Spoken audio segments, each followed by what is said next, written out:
I'm Steve Jobs. It is 1958.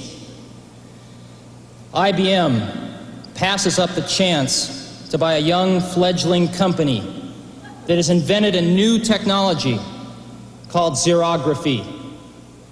2 years later, Xerox is born, and IBM has been kicking themselves ever since. It is 10 years later, the late 60s.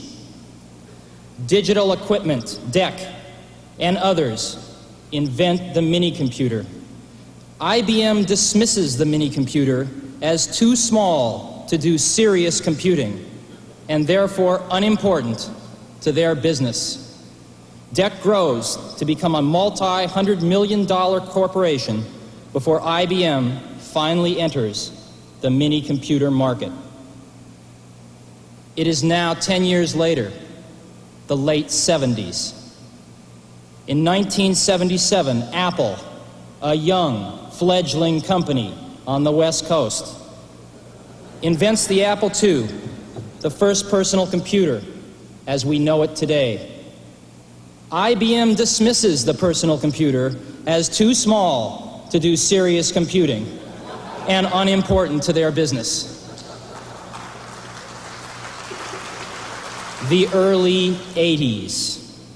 81. Apple II has become the world's most popular computer, and Apple has grown to a $300 million company, becoming the fastest growing corporation in American business history. With over 50 competitors vying for a share, IBM enters the personal computer market in November 81 with the IBM PC. 1983. Apple and IBM emerge as the industry's strongest competitors, each selling approximately $1 billion worth of personal computers in 1983. Each will invest greater than $50 million for R&D and another $50 million for television advertising in 1984, totaling almost $250 million combined. The shakeout is in full swing. The first major firm goes bankrupt, with others teetering on the brink. Total industry losses for 83 outshadow even the combined profits of Apple and IBM for personal computers. It is now 1984. It appears IBM wants it all. Apple is perceived to be the only hope to offer IBM a run for its money. Dealers, initially welcoming IBM with open arms, now fear an IBM-dominated and controlled future. They are increasingly and desperately turning back to Apple as the only force that can ensure their future freedom.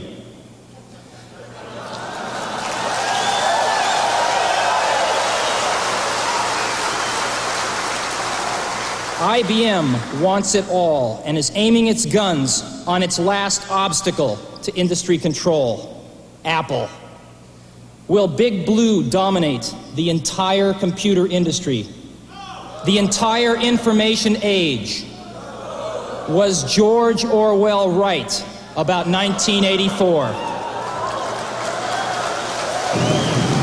For today we celebrate the first glorious anniversary of the Information Purification Directives. We have created, for the first time in all history, a garden of pure ideology, where each worker may bloom, secure from the pests of very contradictory thoughts. Our unification of thoughts is more powerful a weapon than any fleet or army on earth.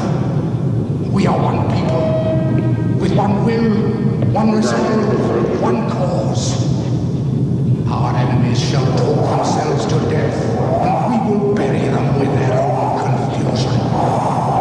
We shall prevail.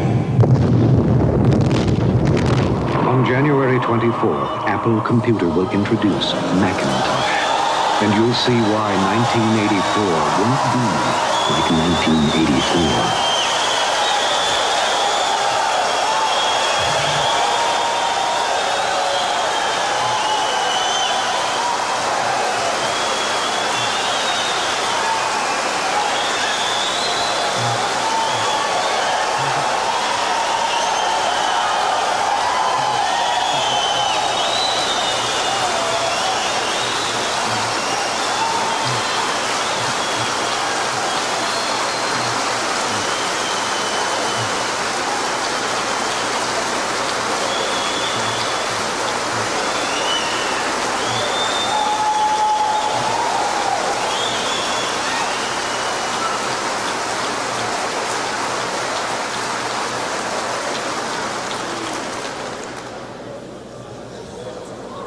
That ad is going to run 1 week before Macintosh is introduced.